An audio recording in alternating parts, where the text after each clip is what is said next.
अस्सलामुअलैकुम। जनाब Babubhai सोपारीवाला girls primary school, ધોરણ 8, વિષય વિજ્ઞાન, પ્રકરણ 7, વનસ્પતિ અને પ્રાણીઓનું સંરક્ષણ. વિદ્યાર્થીનીઓ, ગયા તાસમાં આપણે જૈવ આરક્ષિત વિસ્તાર, વનસ્પતિ સૃષ્ટિ અને પ્રાણી સૃષ્ટિ અને સ્થાનિક જાતિઓ વિશે અભ્યાસ કરી ગયા હતા, ખરું ને? આજે આપણે આપણા આજના તાસમાં વન્ય પ્રાણી અભયારણ્ય, રાષ્ટ્રીય ઉદ્યાન, રેડ ડેટા બુક, સ્થળાંતર, કાગળનું રિસાયકલિંગ અને પુનઃવનીકરણ વિશે અભ્યાસ કરીશું. તો ચાલો વિદ્યાર્થીનીઓ શરૂ કરીએ.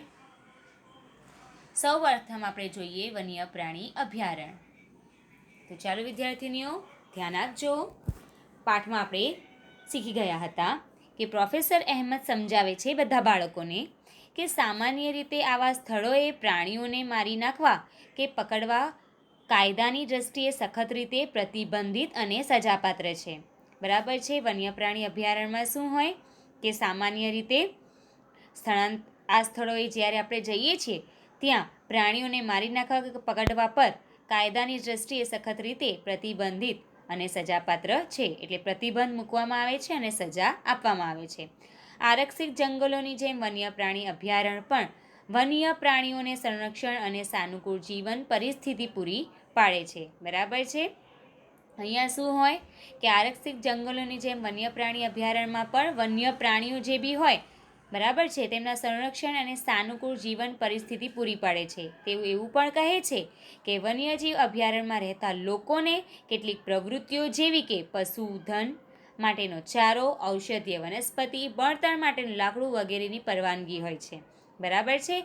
અને ત્યાં વન્યજીવન અભયારણ્યમાં રહેતા કેટલાક લોકો, બરાબર છે, કેટલીક પ્રવૃત્તિઓ જેવી કે પશુધન માટેનો ચારો, ઔષધીય વનસ્પતિ, બળતણ માટેનું લાકડું વગેરેની પરવાનગી હોય જ છે. જાણવા જેવું છે વિદ્યાર્થીનીઓ, કેટલાક મહત્વપૂર્ણ સંકટમાં મુકાયેલા જંગલી પ્રાણીઓ જેવા કે કાળું હરણ, શ્વેત આંખવાળું હરણ, હાથી, સોનેરી બિલાડી, ગુલાબી શીર્ષવાળું બતક, ઘડિયાળ, કાદવમાં રહેતો મગર, અજગર, ગેંડા વગેરે આપણા વન્ય પ્રાણી અભયારણ્યમાં સુરક્ષિત તેમજ સંરક્ષિત છે. બરાબર છે. ભારતીય અભયારણ્યમાં આગવા વિસ્તારો, મોટા સપાટ જંગલો, પહાડી જંગલો તથા મોટી નદીઓના મુક્ત ત્રિકોણ પ્રદેશની ઝાડીવાળી જમીન અથવા ઝાડીઓ હોય છે. અહીંયા શું હોય કે ભારતીય અભયારણ્યોમાં આ વિસ્તારો કેવા હોય? મોટા સપાટ જંગલો, બરાબર ને, પહાડી જંગલો અથવા મોટી નદીઓના મુક્ત ત્રિકોણ પ્રદેશની ઝાડીવાળી જમીન અથવા ઝાડીઓ હોય છે. એ અફસોસની વાત છે કે સંરક્ષિત જંગલો પણ વન્ય પ્રાણી અભયારણ્ય માટે સુરક્ષિત નથી, કારણ કે તેની આસપાસના ક્ષેત્રોમાં રહેવાવાળા લોકો તેનો અતિ ઉપયોગ કરીને નષ્ટ કરે છે. બરાબર ને? અફસોસની વાત આપણા માટે શું છે કે સંરક્ષિત જંગલો પણ વન્ય પ્રાણીઓ માટે સુરક્ષિત અત્યારે રહ્યા નથી. કારણ એની પાછળનું શું કે તેની આસપાસના ક્ષેત્રોમાં રહેવાવાળા લોકો તેનો અતિ ઉપયોગ કરીને નષ્ટ કરે છે, વધારે પડતો તેનો ઉપયોગ કરીને નષ્ટ કરે છે. બાળકોને તેમની પ્રાણી સંગ્રહાલયની મુલાકાત યાદ કરાવવામાં આવે છે. તેઓ યાદ કરે છે કે પ્રાણી સંગ્રહાલય પણ એવું સ્થાન છે કે જ્યાં પ્રાણીઓને રક્ષણ મળે છે. તો એ છે રાષ્ટ્રીય ઉદ્યાન. હવે આપણે જોઈએ રાષ્ટ્રીય ઉદ્યાન વિશે. રોડની સાઈડ પર એક બોર્ડ લગાડેલું હતું જેના પર લખ્યું હતું કે સાતપુડા રાષ્ટ્રીય ઉદ્યાન. બરાબર છે. હવે આપણે સાતપુડા રાષ્ટ્રીય ઉદ્યાન વિશે જોઈએ. આ સાતપુડા રાષ્ટ્રીય ઉદ્યાનનું ચિત્ર છે વિદ્યાર્થીનીઓ, ધ્યાનથી જોજો. સાતપુડા રાષ્ટ્રીય ઉદ્યાન. તો ચાલો એના વિશે વધુ માહિતી પ્રાપ્ત કરીએ. બાળકો હવે ત્યાં જવા માટે ઉત્સુક હતા. માધવજીએ તેમને જણાવ્યું કે આ વિશાળ આરક્ષિત ક્ષેત્ર છે. ત્યાં પર્યાવરણના સંપૂર્ણ નિવસન તંત્રનું રક્ષણ કરવા માટે પર્યાપ્ત છે. તેને રાષ્ટ્રીય ઉદ્યાન કહેવામાં આવે છે. વિશાળ આરક્ષિત ક્ષેત્ર, બરાબર, તથા પર્યાવરણના સંપૂર્ણ નિવસન તંત્રનું સંરક્ષણ કરવા માટે પર્યાપ્ત છે. તેને રાષ્ટ્રીય ઉદ્યાન કહેવામાં આવે છે. તે વનસ્પતિ જાત, પ્રાણી જાત, ભૂમિ વિસ્તાર તથા ઐતિહાસિક વસ્તુઓનું સંરક્ષણ કરે છે. તે વનસ્પતિ જાતનું, પ્રાણી જાતનું, ભૂમિ વિસ્તાર તથા ઐતિહાસિક વસ્તુઓ જે હોય છે, બરાબર ને, તેનું સંરક્ષણ કરે છે. સાતપુડા રાષ્ટ્રીય ઉદ્યાન ભારતનું પ્રથમ આરક્ષિત જંગલ છે. આ જંગલમાં ઉચ્ચ પ્રકારના સાગ જોવા મળે છે. ભારતમાં 100થી પણ વધારે રાષ્ટ્રીય ઉદ્યાનો આવેલા છે. સાતપુડા રાષ્ટ્રીય ઉદ્યાનમાં શું જોવા મળે છે? ઉચ્ચ પ્રકારના સાગના વૃક્ષો જોવા મળે છે. અને ભારતમાં 100થી પણ વધારે રાષ્ટ્રીય ઉદ્યાન આવેલા છે આપણા ભારત દેશમાં. હવે એના માટે આપણે જોઈએ જાણવા જેવું કે સાતપુડા રાષ્ટ્રીય ઉદ્યાનમાં ખડકોના આશ્રય ગુફાઓ પણ આવેલા છે. સાતપુડા રાષ્ટ્રીય ઉદ્યાનમાં ખડકોના આશ્રયમાં ગુફાઓ પણ આવેલી છે. જુઓ, આ પ્રમાણેની ગુફા હોય, બરાબર ને. તે આ જંગલોમાં મનુષ્યની ગતિવિધિઓ પ્રાગૈતિહાસિક સાબિતી છે. તે આપણને આદિમાનવના જીવન વિશે ખ્યાલ આપે છે. બરાબર છે ને. આના ઉપરથી આપણને ખ્યાલ આવે છે કે આદિમાનવ કેવું જીવન જીવતા હતા. પથ્થરોની આ ગુફાઓમાં ચિત્રકામ પણ જોવા મળે છે. કેવા ચિત્રકામ જોવા મળે છે? આ પ્રકારના ચિત્રકામ જોવા મળે છે. જુઓ અહીંયા. પંચમઢી જેવા વરણ સુરક્ષિત વિસ્તારમાં 55 ગુફાઓની ઓળખ થઈ ચૂકી છે. આ કલાકૃતિઓમાં પ્રાણીઓ તેમજ વનસ્પતિ લડતા, શિકાર કરતા, નૃત્ય તેમજ વાદ્યનો યંત્રો વગાડતા દર્શાવવામાં આવ્યા છે. આ જેટલી પણ કલાકૃતિ છે તેની ઉપર શું દર્શાવવામાં આવ્યું છે કે મનુષ્ય લડતા હોય, શિકાર કરતા હોય, નૃત્ય બરાબર કરતા હોય તેમજ વાદ્યનો યંત્રો વગાડતા દર્શાવવામાં આવ્યા છે. આજે પણ અનેક આદિવાસીઓ જંગલમાં રહેતા છે. બાળકો જેવા આગળ વધ્યા કે તેઓ એક બોર્ડ જોવા મળ્યું જેના પર લખ્યું હતું સાતપુડા વાઘ આરક્ષિત વિસ્તાર. માધવજીએ જણાવ્યું કે આપણી સરકારે વાઘના સંરક્ષણ માટે પ્રોજેક્ટ ટાઈગર અમલમાં મૂક્યો છે. આપણી સરકારે વાઘના સંરક્ષણ માટે શું અમલમાં મૂક્યું છે? Project tiger. આ પ્રોજેક્ટનો ઉદ્દેશ આપણા દેશમાં વાઘના જીવન અને વાઘની વસ્તીની જાણકારી કરવાનો છે.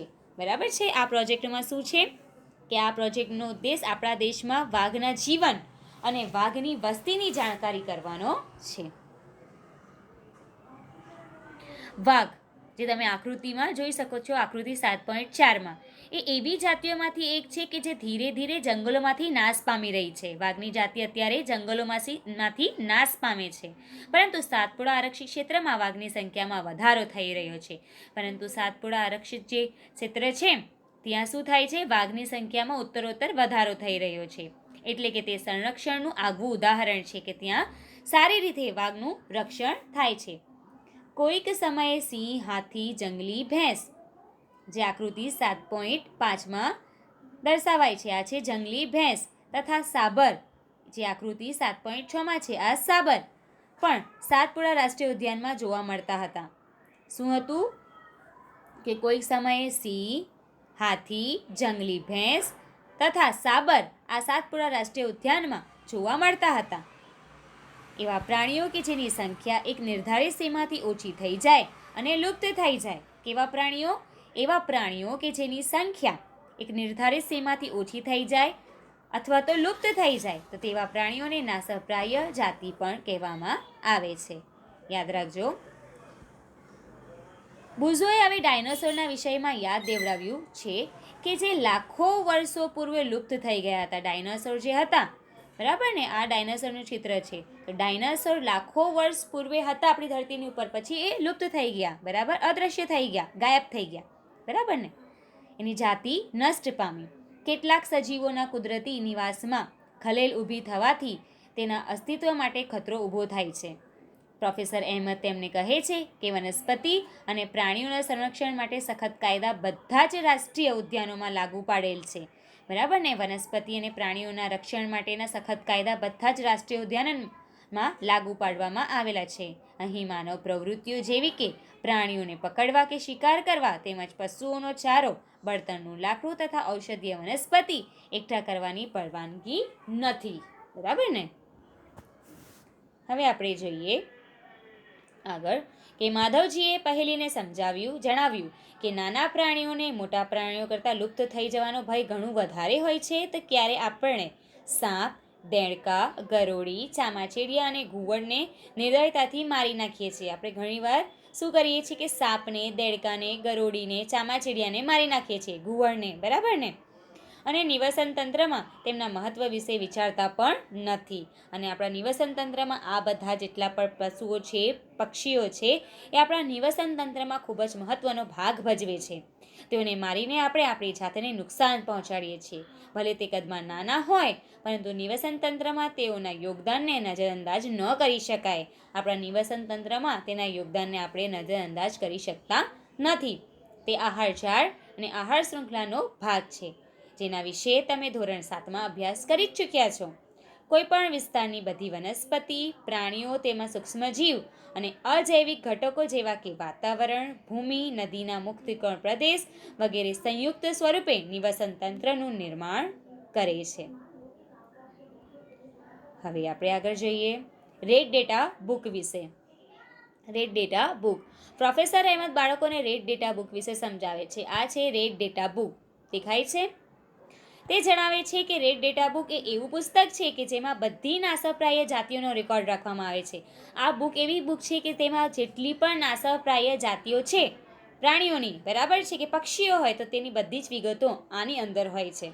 એક સંસ્થા દ્વારા આંતરરાષ્ટ્રીય સ્તરે રેડ ડેટા બુક જાળવવામાં આવે છે. ભારતમાં જોવા મળતી વનસ્પતિ અને પ્રાણીઓ માટે રેડ ડેટા બુક ભારત દ્વારા જાળવવામાં આવતી છે.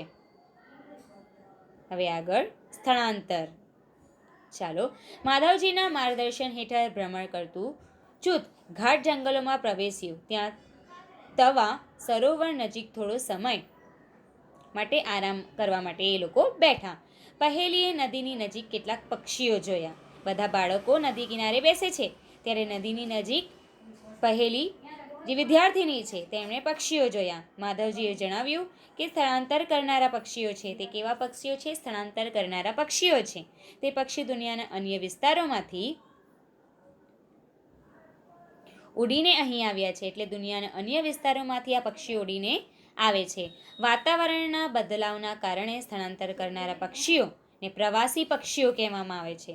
પ્રત્યેક વર્ષે દૂર દૂરના વિસ્તારોમાંથી એક ચોક્કસ સમયે ઉડીને આવે છે. આ પક્ષીઓ સ્થળાંતર કરીને બીજા દેશોમાં ઉડીને આવે છે. તે અહીં ઈંડા મૂકવા માટે આવે છે, બરાબર છે. આ પક્ષીઓ સ્થળાંતર શા માટે કરે છે? કારણ કે ઠંડી વધારે હોય અને ઈંડા મૂકવા માટે સ્થળાંતર કરતા હોય. કારણ કે અતિશય ઠંડી હોવાને લીધે તેમના મૂળ નિવાસ સ્થાન તે સમયે રહેવા માટે યોગ્ય રહેતા નથી, બરાબર ને. ઘણી બધી ઠંડી હોવાને કારણે અને ઈંડા મૂકવાને કારણે એ સ્થળાંતર કરે છે. એવા પક્ષીઓ કે જે ઉડીને દૂરના અંતરની લાંબી યાત્રા કરે છે તેને સ્થળાંતરીય પક્ષીઓ અથવા પ્રવાસી પક્ષીઓ કહે છે. જેમ કે પહેલીએ તેના વિશે ધોરણ 7માં અભ્યાસ કરેલ છે. હવે આપણે જોઈએ કાગળનું રિસાયકલિંગ. પ્રોફેસર અહેમદે બાળકનું ધ્યાન વન નાબૂદીના એક અન્ય કારણ તરફ દોર્યું. તે તેઓને જણાવે છે કે 1 ટન કાગળ પ્રાપ્ત કરવા માટે પૂર્ણ વિકસિત 17 વૃક્ષોને કાપવામાં આવે છે. શું જણાવે છે કે 1 ટન કાગળ આપણે પ્રાપ્ત કરીએ તે માટે આપણને સંપૂર્ણ વિકસિત 17 વૃક્ષોને કાપવા પડે. આથી આપણે કાગળની બચત કરવી જોઈએ. આપણે શું કરવું જોઈએ? કાગળની બચત કરવી જોઈએ. પ્રોફેસર અહેમદ એમ પણ બતાવે છે કે ઉપયોગ માટે કાગળને 5 થી 7 વખત આપણે રિસાયકલ કરી શકીએ છીએ. જો કોઈ વિદ્યાર્થી એક દિવસમાં માત્ર એક જ કાગળની બચત કરે તો આપણે 1 વર્ષમાં અનેક વૃક્ષોને બચાવી શકીએ છીએ, બરાબર ને. જો આપણે શું કરીએ કે એક દિવસમાં માત્ર એક જ કાગળની બચત કરતા હોઈએ તો આપણે 1 વર્ષમાં અનેક વૃક્ષોને બચાવી શકીએ છીએ. આપણે કાગળનો બચાવ કરવો જોઈએ, તેનો પુનઃ ઉપયોગ તેમજ રિસાયકલ કરવું જોઈએ, બરાબર ને. આપણે કાગળની બચત કરવી જોઈએ અને તેનો પુનઃ ઉપયોગ કરવા માટે રિસાયકલ કરવું જોઈએ. તેની મદદથી આપણે માત્ર વૃક્ષોને જ બચાવીશું એવું નથી, પરંતુ કાગળ ઉત્પાદનમાં લેવાતા પાણી તેમજ ઉર્જાની પણ આપણે બચત કરી શકીશું. તેની સાથે સાથે કાગળ ઉત્પાદનના ઉપયોગમાં લેવાતા હાનિકારક રસાયણોમાં પણ ઘટાડો થશે. હવે આપણે જોઈએ છેલ્લો મુદ્દો પુનઃવનીકરણ. ચાલો, પ્રોફેસર અહેમદનો સુઝાવ છે કે વન નાબૂદીનો જવાબ પુનઃવનીકરણ છે. વન નાબૂદીનો જવાબ શું છે? પુનઃવનીકરણ એટલે ફરીથી ઝાડ ઉગાડવા. પુનઃવનીકરણનો ઉદ્દેશ કાપવામાં આવેલ વૃક્ષોની ઘટ પૂરી કરવા નવા વૃક્ષોની રોપણી કરવાનો છે. શું છે એનો ઉદ્દેશ? કે આવેલા વૃક્ષોની ઘટ પૂરી કરવા, બરાબર છે ને. કાપવામાં આવેલા વૃક્ષોની ઘટ પૂરી કરવા માટે નવા વૃક્ષોની રોપણી કરવાનો ઉદ્દેશ છે. રોપવામાં આવેલ વૃક્ષ સામાન્યતઃ એ જ જાતિના હોય છે કે જે તે જંગલમાં જોવા મળે છે. આપણે ઓછામાં ઓછા એટલા તો વૃક્ષો ઉછેરવા જ જોઈએ, બરાબર ને. જેટલા વૃક્ષોની આપણે કાપણી કરીએ છીએ તેટલા વૃક્ષો તો આપણે ઓછામાં ઓછા ઉછેરવા જોઈએ જેટલા આપણે કાપીએ છીએ, બરાબર ને? કુદરતી રીતે પણ પુનઃવનીકરણ થઈ શકે છે. કુદરતી રીતે પણ પુનઃવનીકરણ થઈ શકે જો આપણે તે વિસ્તારને ખલેલ પહોંચાડ્યા વગર રહેવા દઈએ, બરાબર ને? તે વિસ્તારને આપણે ખલેલ પહોંચાડ્યા વગર, નુકસાન પહોંચાડ્યા વગર રહેવા દઈએ તો કુદરતી રીતે પણ પુનઃવનીકરણ થઈ શકે છે. તો તે સ્વયં પુનઃ પ્રસ્થાપિત થઈ જાય છે. કુદરતી વનીકરણમાં માનવની કોઈ ભૂમિકા હોતી નથી, બરાબર ને? આપણે આપણા જંગલોને અત્યાર સુધી પણ ઘણું નુકસાન કરી ચૂક્યા છીએ. જો આપણે આપણી આવનારી પેઢી માટે હરિયાળી સંપત્તિ બનાવી રાખી હશે તો વધારેમાં વધારે વૃક્ષારોપણ જ એકમાત્ર વિકલ્પ છે. પ્રોફેસર અહેમદે તેઓને બતાવ્યું કે ભારતમાં વન સંરક્ષણ અધિનિયમ છે. આ અધિનિયમનો હેતુ પ્રાકૃતિક વનોની જાળવણી અને સંરક્ષણ કરવાનો છે, બરાબર ને? સાથે સાથે એવું પણ ઉપાય કરવાનો છે કે જેનાથી જંગલોમાં અને તેની નજીક એટલે આસપાસ રહેવાવાળા લોકોની આધારભૂત જરૂરિયાતોની પૂર્તતા થઈ શકે. થોડા સમય આરામ કર્યા પછી માધવજીએ બાળકોને પાછા ફરવાનું કહ્યું કારણ કે સૂર્યાસ્ત પછી જંગલોમાં રોકાવું યોગ્ય નથી. પાછા આવ્યા પછી પ્રોફેસર અહેમદ તેમજ તેના બાળકોએ આ ઉલ્લાસપૂર્વકના અનુભવ બદલ માધવજીનો આભાર વ્યક્ત કર્યો. તે બધા બાળકોનો પ્રવાસ જે હતો તે પૂર્ણ થયો. તો વિદ્યાર્થીનીઓ, બધા મુદ્દા તમારે ધ્યાનમાં રાખવાના છે. આ ઉપરાંત જે પણ પ્રશ્ન તમને ગૂગલ ફોર્મમાં આપવામાં આવે તે તમારે ગૂગલ ફોર્મમાં સબમિટ કરવાના છે અને સાથે તમારી વિજ્ઞાનની નોટમાં સારા અક્ષરે લખવાના છે. અહીં આપણો તાસ અને આપણું પ્રકરણ 7 પૂર્ણ થાય છે. Thank you.